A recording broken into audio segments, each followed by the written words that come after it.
津液不足、口干的啊，口干咽干的，用芦根、天花粉啊；大便干的，用生白术啊；口干便干的，用芦根、天花粉，用生白术。白术这个药很有意思，拉肚子用炒白术，用焦白术。如果脾气虚，肠蠕动过慢，没有便意，你用生白术，促进肠蠕动。不过用生白术治疗便秘，剂量不能小，我是用30克起步。咽壁有黄色粘液样分泌物的，加生薏仁；咽部滤泡明显的，加连翘牛蒡子。好，这是后鼻道滴漏综合征的咳嗽。第二个，咳嗽性哮喘，这个名词大家不是太熟，也叫变异性哮喘，也叫咳嗽变异性哮喘。这是一种特殊类型的哮喘，但是它并不传，咳嗽是它的唯一的也是主要的临床表现。这个病没有明显的喘，没有明显的气促这些症状，但是有气道高反应。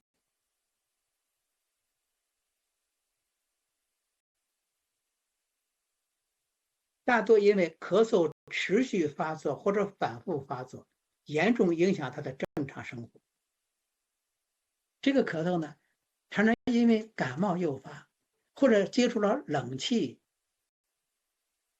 房间很暖和，冬天一出门外边温度低，吸了一口冷气，马上嗓子痒，马上咳嗽。或者你在厨房做饭，厨房的室温是固定的，一掀锅盖，你蒸馒头，一掀锅盖，热气刺激，它也咳嗽。遇到了烟尘咳嗽，遇到了花纹咳嗽，闻到了异味咳嗽，装修的房子一进家新装修的，马上咳嗽，闻到了香味咳嗽。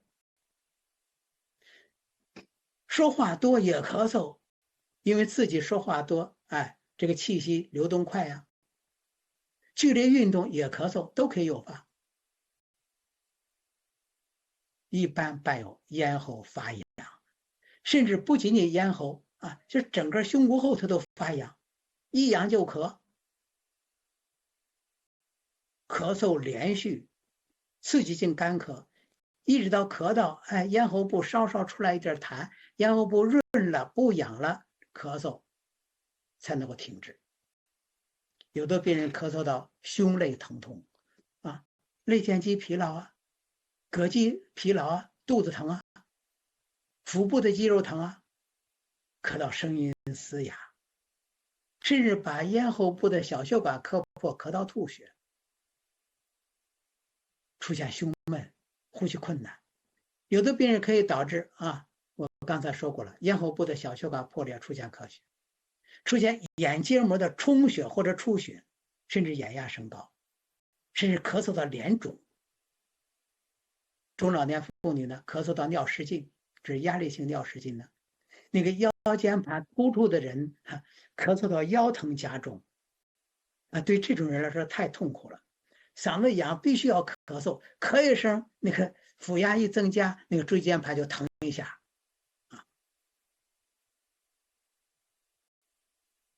咳嗽严重的还可以引起心脏病的发作，还有的可以引发气胸，纵隔气肿，比方说有肺大泡的人咳嗽把肺大泡咳破了，就引发了气胸和纵隔气肿，还可以引发多脏器功能不全，甚至多脏器功能衰竭，水液代谢失调和电解质紊乱，当然也可以引起肺部的感染和呼吸衰竭等病。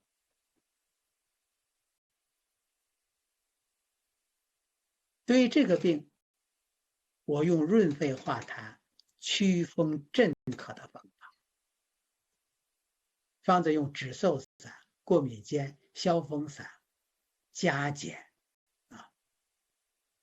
下面方子是我拟定的方子，用了几十年，效果还是比较理想的。陈皮、桔梗、紫菀、杏仁、乌梅、防风、荆芥、柴衣、地龙、当归、牛蒡子、生甘草。我的学生对我用当归不理解，我说当归这个药本身它就治咳嗽。《神农本草经》说，当归味甘温，主可地上气，润肺气。所以下面呢，《本草蒙全》对《神农本草经》的这段话做了解释。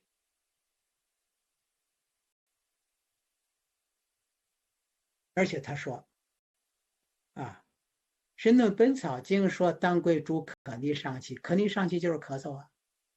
人们说当归是血分药，怎么能治胸中气呢？所以《本草蒙全》的作者说啊，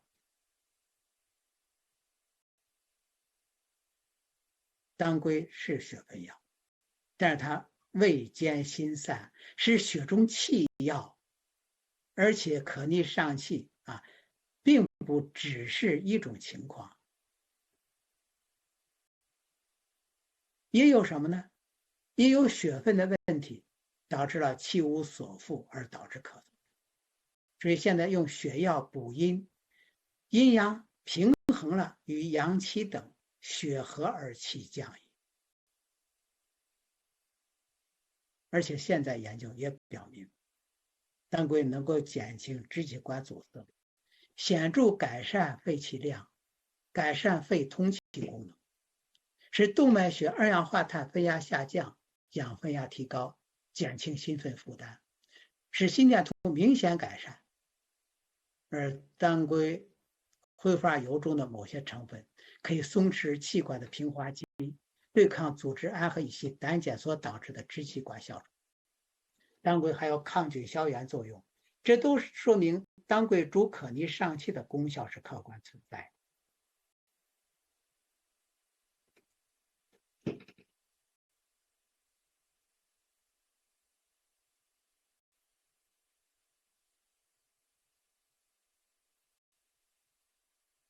那我用这个方子怎么加减？有白檀的，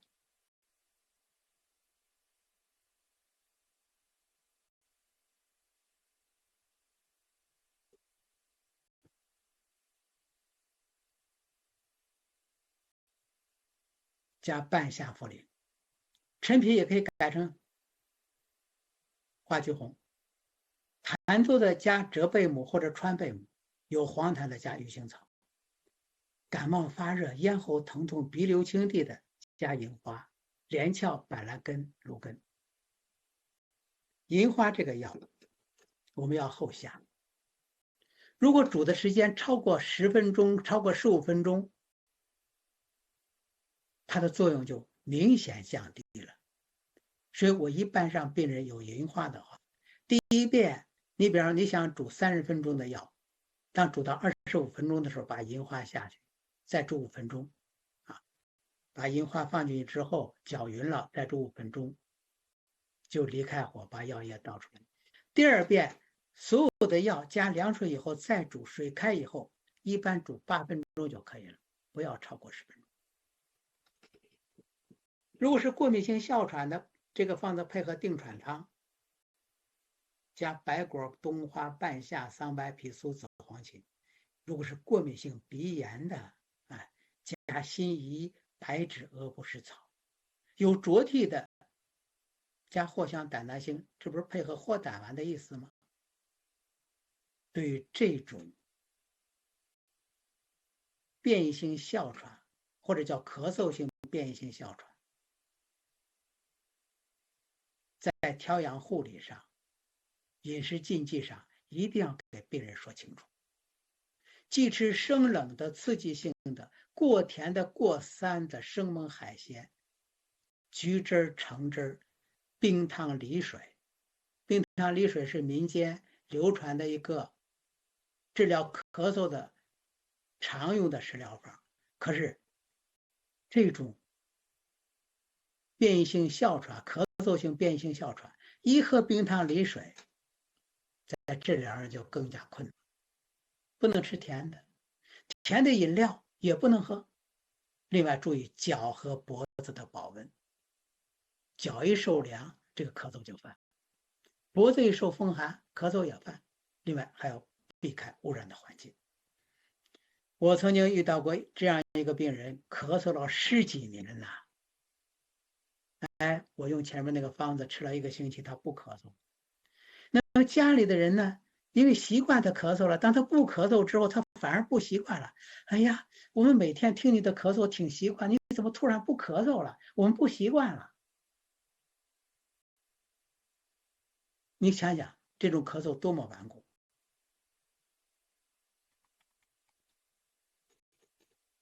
哎，主持人啊，我的这个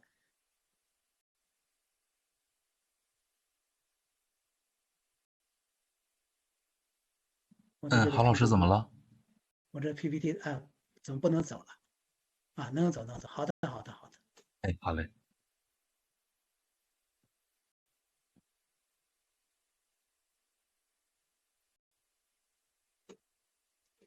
好，第3个，反流性食管炎所导致的咳嗽。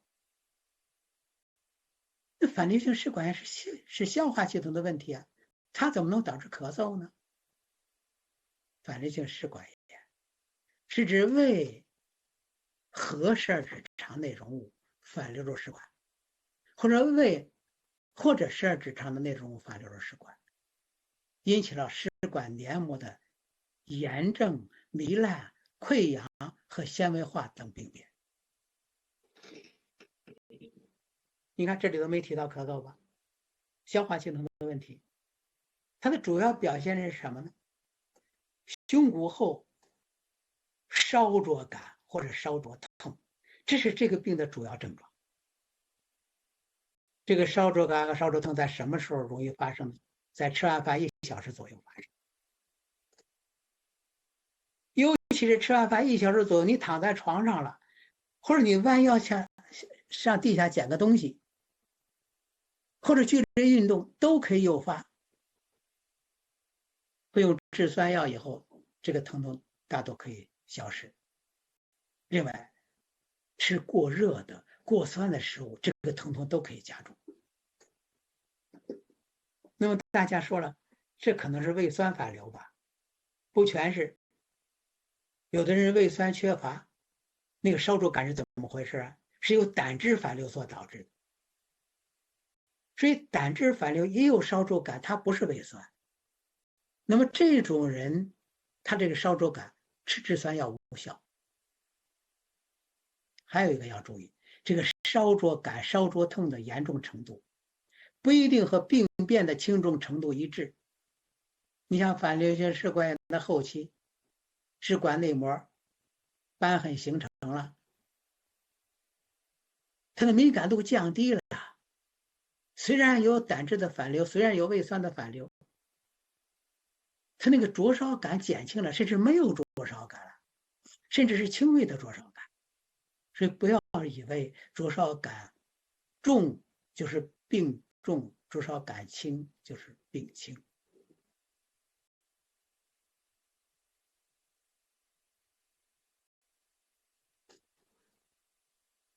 第2个组症状，胃食管反流。刚才是烧灼感嘛，胸骨后疼痛啊。第2个胃食管反流，常在餐后或者卧位或者前区或者夜间在床上睡觉的时候，有酸性液体，这是胃酸反流了，或者食物从胃食管反流到咽喉部，甚至口腔。那么这个反流呢，常常在胸骨后灼烧感或者灼烧痛发生之前出现，先有反流，后出现的疼痛。第3个，咽下困难。它的早期常常是因为食管炎引起了继发性的食管痉挛，而出现了间歇性咽下困难。它的后期呢，可能因为食管的瘢痕形成狭窄，烧灼感和烧灼痛逐渐减轻了，而成为永久性的咽下困难。我想我们在座的临床医生可能都遇到过，我就遇到过。所以最开始担心它是食管癌，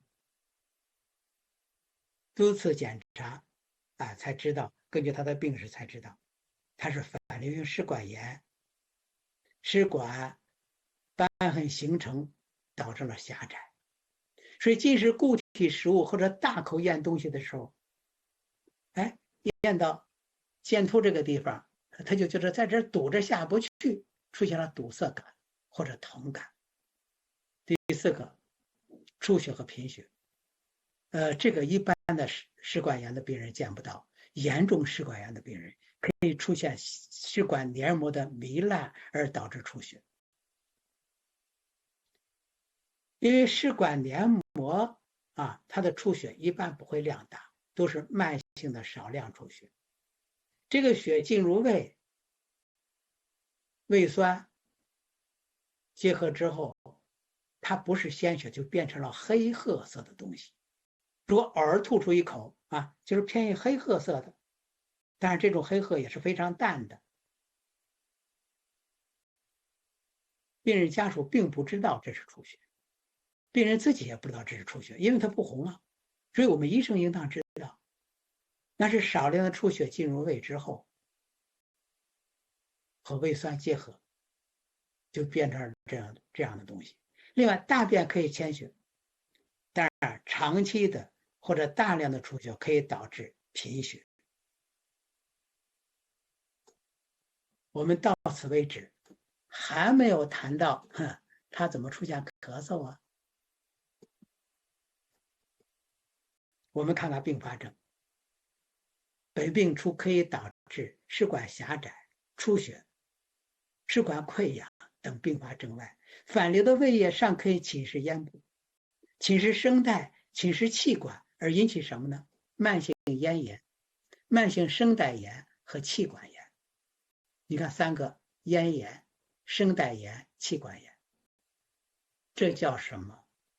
这叫德拉亨蒂综合征。胃液反流和吸入呼吸道还可以导致吸入性肺炎。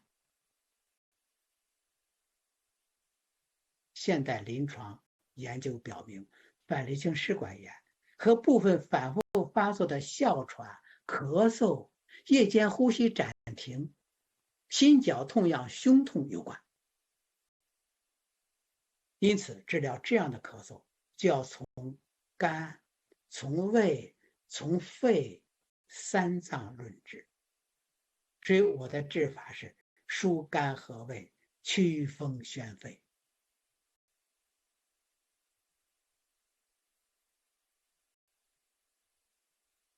方子是我自己拟定的：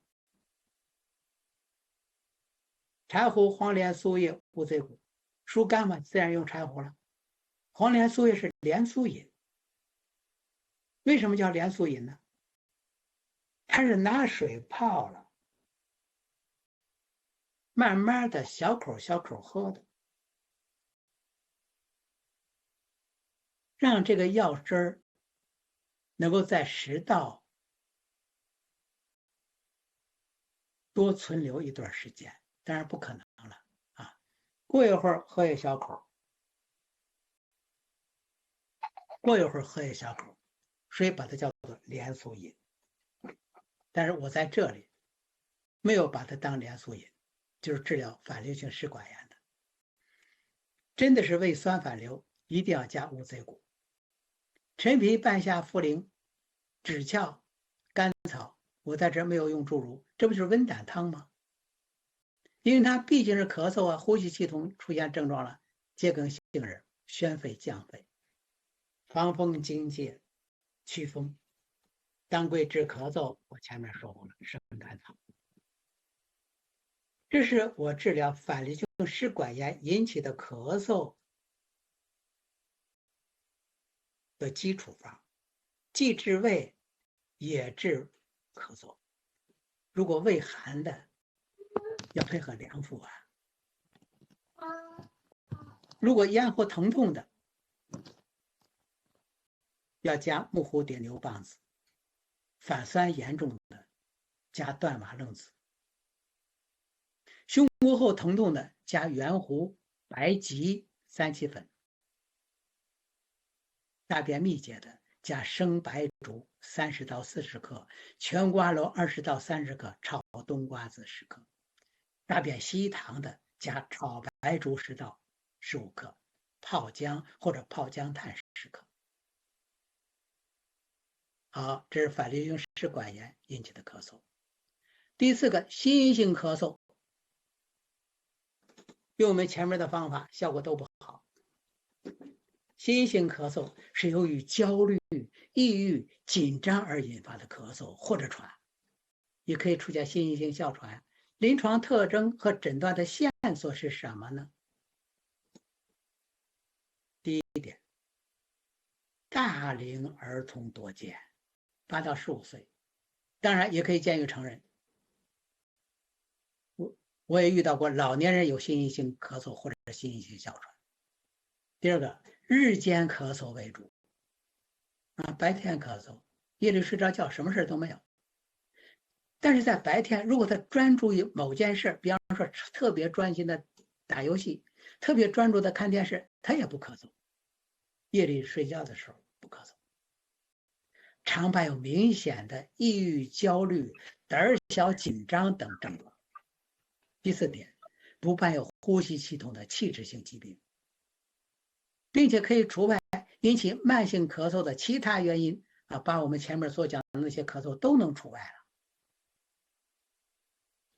大家会说了，儿童天真烂漫难道也会有焦虑抑郁吗？美国的研究，它是大样本的研究表明，焦虑抑郁在儿童中的发生率是0.4%到2.5%，在青少年中这个比率可以上升到5%到10%，这个比率够大的呀。这和澳大利亚和意大利的研究结果是一样的。那男孩多呢还是女孩多呢？在10岁以前，男女患病比率相似，以后随着年龄的增加，女孩患病率逐渐增加，接近男女比例是1比2。儿童抑郁症焦虑状态是起病于儿童或者青少年期的，以情绪的低落、焦虑、紧张为主要表现的一类精神障碍。焦虑、抑郁除了常见的精神症状，焦虑、抑郁除了常见的精神症状以外，竟然也能够导致咳嗽，能够导致咳嗽，这个咳嗽就叫心因性咳嗽。那为什么焦虑、抑郁、精神紧张能够导致咳嗽呢？机理是什么呢？我们在这里先复习一下抑郁症的核心症状抑郁症的临床表现。核心症状：情绪低落、兴趣缺乏或者乐趣丧失、精力不足、动作慢。心理症状：焦虑、紧张、自责自罪、注意力不集中、记忆力下降。有半数人出现自杀观念或者行为。精神运动呢，迟滞或者激越。什么叫迟滞反应太慢，你问他一句话，他半天回答不出来。什么叫激越呢？浮想联翩，想的都是最不好的后果，甚至情绪失控。具体症状有什么？全身的，从上到下的，从里到外的，各个系统都有症状。睡眠失调、食欲紊乱、精力丧失、头疼身疼、全身不舒服、反复胀满，或者拉肚子，或者便秘、心慌气短、胸闷胸痛、气短咳喘，你看有了吧？呼吸系统的问题吧？尿意贫瘠，可以涉及到全身各个系统的症状。所以很多人并没有意识到这是抑郁焦虑的状态，而到各科去看病。你们食欲紊乱就到消化科，腹泻便秘到消化科，心慌气短到心内科，咳嗽到呼吸科，结果按照呼吸科的治疗咳嗽的方法治，怎么治都治不好。全身疼啊，到风湿科。那为什么检查各个系统都没有大问题？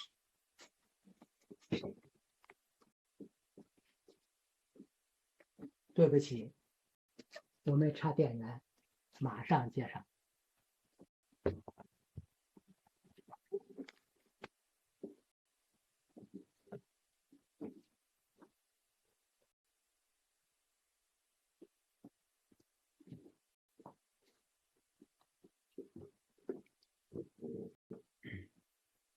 为什么检查各个系统都没有大问题？